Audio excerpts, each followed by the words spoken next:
1920년 그 해는 우리 민족의 독립의지와 기계를 보여준 승리의 해였다.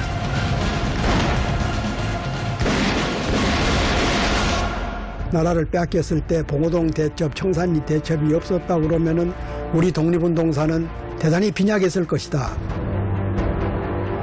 나라를 빼앗기고 독립전쟁에 뛰어든 청년들은 하루하루 목숨을 건 오늘을 살아야 했다. 청산리 전투는 그 봉오동 전투 직후에 일본 당국의 탄압이 있을 것을 예상하고 독립군 부대는 이제 여러 가지로 제2차 독립전쟁을 이제 대비하는 거죠.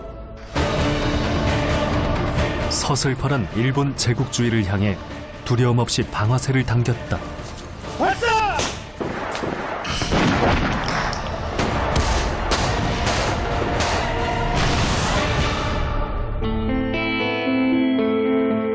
(100년) 전 우리 독립군이 우리에게 남겨준 유산은 무엇이었을까?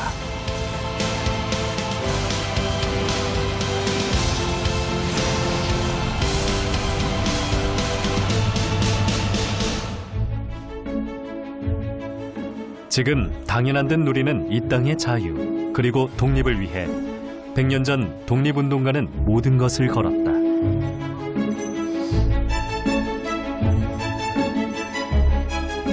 우당 이회영. 당시 그의 집을 중심으로 명동 인근 수천 평이 명문가 이회영 육형제의 소유였다. 을사늑약에 반대하며 신민회의 중심인물로 국내에서 독립운동을 벌이던 이회영. 헤이그 특사 파견에 좌절된 이후 은밀하고도 거대한 청사진을 그렸다. 전 재산을 처분해 육형제 일가족 수십여 명과 만주로 망명하기로 계획한 것이었다.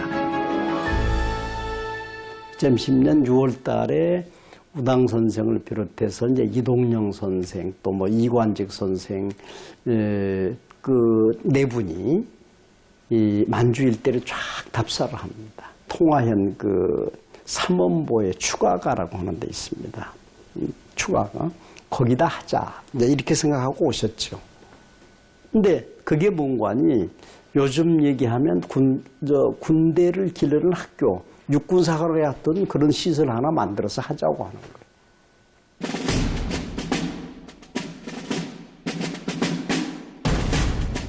이회영은 길림성 유하현 삼원보를 거쳐 1912년 이곳 통화현 합리하에 독립운동 기지를 건설했다.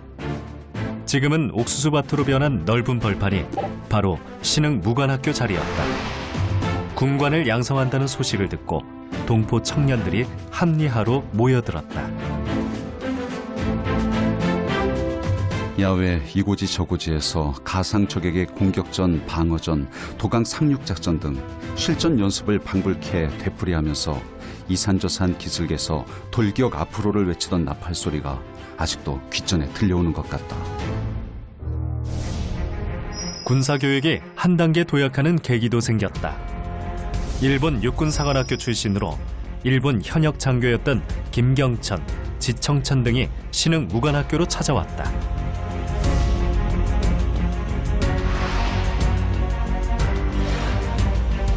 동지 리청천과 함께 미리하고 국경을 넘으려는데 그런 후 나는 간도 모 사관학교에 가서 군사를 기르며 시기를 엿보았습니다.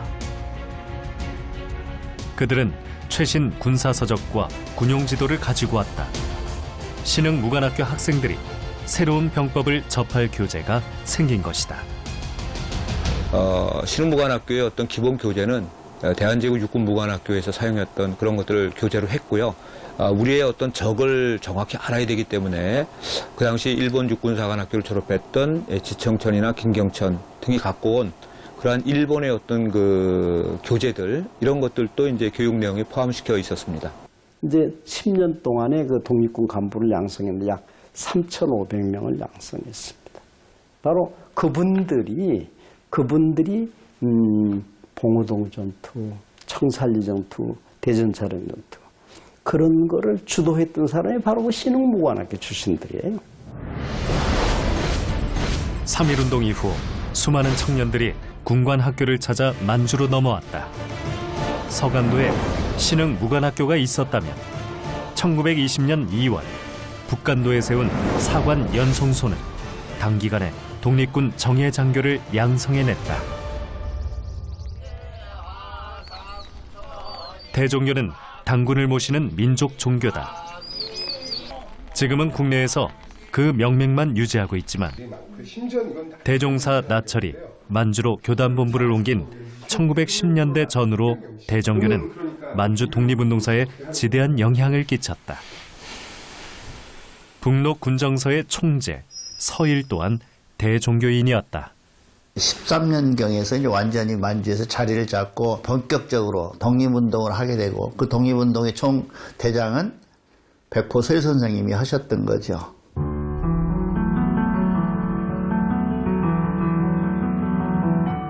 멀리 남쪽으로 백두산을 바라보는 성도변의 마을 청호천.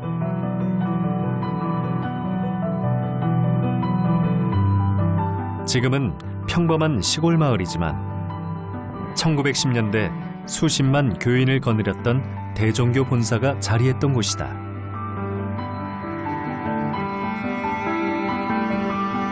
마을 건너편 언덕 반일지사묘에 모셔진 나철, 김교헌, 서일은 당시 만주 독립운동의 정신적 지주였다.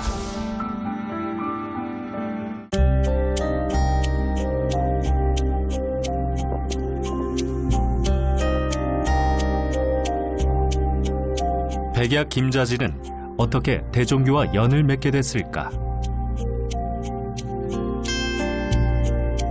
부유한 양반가 출신으로 일찍 계몽사상을 접한 그는 고향에서 교육사업을 펼쳤다. 1910년 경술국치 이후 김좌진의 행보는 완전히 달라졌다. 본격적으로 독립운동에 뛰어든 것이다. 당시 가장 규모가 컸던 대한광복회에 가입했고 체포의 위험을 무릅쓰고 주로 군자금 모집을 위해 활동했다. 또 군자금 마련하시기 위하여 친일파 최부자네 집에 가서 돈가방하고 금괴를 뺏어갖고 나오시다 일경에 체포되셔가지고 강도죄로 서대문용무소에서 2년 6개월간 옥고를 치르시고 1918년 무장 독립투쟁을 하기 위하여 만주로 망명하셨습니다.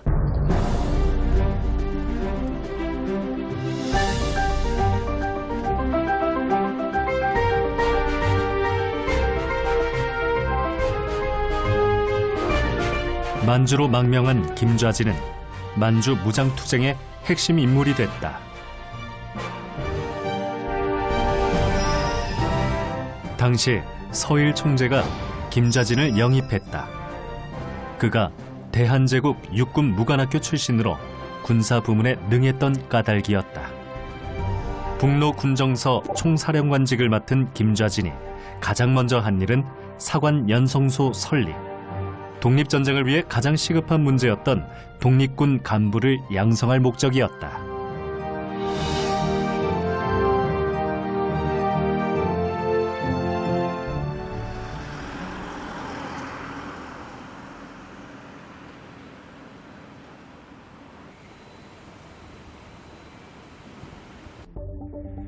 (3.1운동) 이후 재편되고 있는 만주 독립군에 대한 첩보가 조선군 사령부에 들어갔다.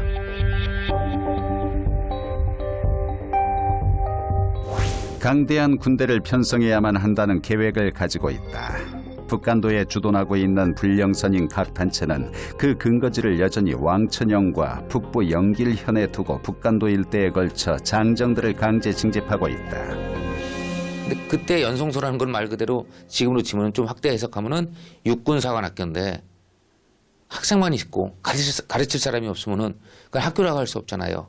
그래서 북로군정소 총대였던 서일 장군, 서일 총재하고 김좌진 장군의 명의로 서로군정소 석주 이상용한테 편지를 보내죠.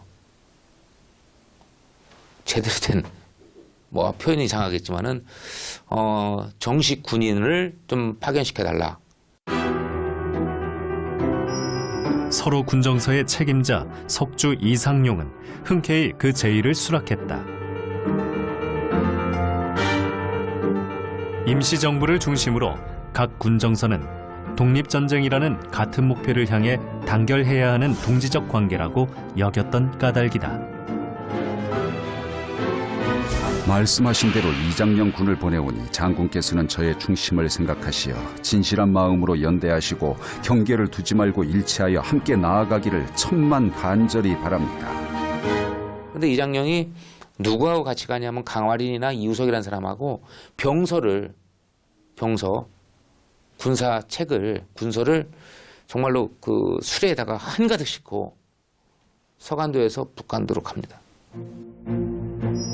이장령, 김훈, 이범석 등 서로 군정서의 핵심 교관들과 신흥 무관학교 졸업생들이 북로 군정서 사관 연송소의 교관으로 파견됐다.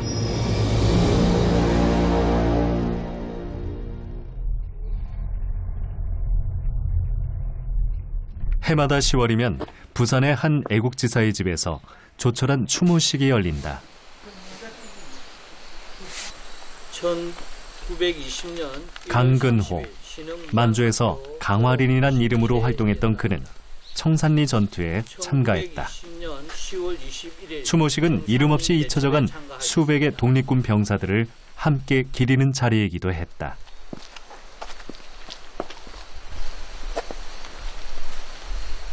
삼일 만세운동을 하시고 난 다음에 바로 1920년에 그 신흥무관학교를 찾아갑니다. 독립군의 안내로. 그래서 신흥무관학교에 가니까 군사교육을 시켜주는 거예요. 그래서 그 젊은 데다가 아주 씩씩하고 뭐 똑똑했다고 이야기를 하는데, 그러다 보니까 체격도 좋고 이러니까 그 우수한 그 졸업생으로 선정돼가지고 북로 군정서에 추천을 받아요. 북로 군정서에 가서 근무를 하는데 청산리 전투가 되면서 편제 조직을 하면서 이제 제1중대장 겸 후위 부대장으로 이제 그 선임이 돼가지고 청산리 전투에 참여를 하죠. 기록입니다. 아, 요거예요? 예, 조선 총독부의 기록인데 여기에 보면 강화린이라고 나옵니다. 이게 이제 그 일본군 일본 앞잡이들이 있잖아요. 네네네. 일본 앞잡이들이 그 조직을 통째로 그 밀정들이 갖다 주는 거예요.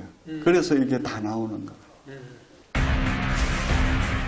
서로 군정서 신흥무관학교 출신 교관들은 후에 북로 군정서 군대 조직의 주요 지휘관 역할을 담당했다. 강화린은 제1중대장 설이었다. 두 군정서는 서로 긴밀히 협조하기로 협약했다.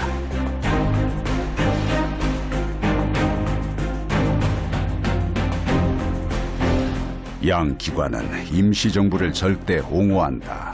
군사상 일체의 중요 안건은 상호 협의한다. 사관의 교령과 무기 구입에 대하여 상호 부조한다.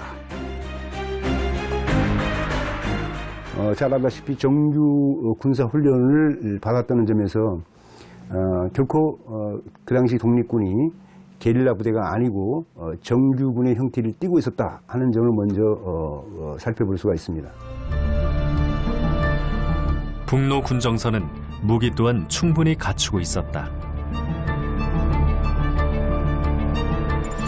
김좌진이 지휘하는 군정서 부대는 약 600명으로서 기관총 4정을 갖고 있으며 총기 약 500정은 신식이다. 탄약도 풍부해 우차 20량 분량을 갖고 있음을 직접 보았다. 폭탄은 적어도 1000개 이상이다.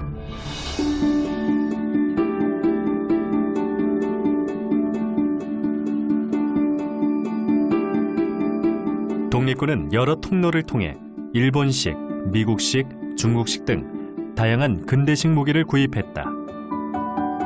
특히 주력 무기는 러시아제 모신나강 소총이었다. 이 모신나강 소총은 1891년에 제조되었는데요. 러시아가 동부 제국이었던 오스만 제국과 싸우는 중에 소총을 생산한 필요성을 느끼고 러시아의 대위였던 모신과 벨기에의 기술공이었던 나강 형제가 협심하여 만든 총입니다. 이 모신나강 소총은 한 번에 5발이 들어가는 총알 클립이 장전이 되고 볼트 액션 방식으로 운용이 되었습니다. 작동 방식이 굉장히 간단했기 때문에 러시아의 혹한기도 견딜 수 있었다라고 전해지는데요. 실제로 굉장히 긴 기간 동안 운용이 되었습니다. 6.25 전쟁 당시에는 북한군의 주력 소총이기도 했고요. 일본군은 최신 최강의 무기 체계를 갖추고 있었지만 보병 주 무기인 소총의 활용 면에선 독립군의 모신나강이 뒤지지 않았다. 특이하게도 이 38년식 아리사카 소총은 모두 수제로 만들어졌는데요. 그래서 규격을 맞추기가 상당히 까다로웠다라고 전해지고 있습니다. 그리고 전력적인 측면에서도 이 모신나강과 비교했을 때 떨어졌는데 모신나강의 구경이 7.62mm였다면 38식 아리사카 소총은 6.5mm였습니다. 그래서 파괴력에서도 상당히 뒤떨어졌던 것이죠. 그리고 총신의 길이를 보시면은 일본군이 원래 세계 평균적으로 신장이 작은데도 불구하고 굉장히 길게 만들어진 것을 확인해 보실 수 있습니다. 그 이유는 당시 일본군이 총검수를 중요하게 생각했기 때문인데요. 총구 주변에 검을 꽂아서 백병전을 할 때 길게 활용했다라고 전해집니다.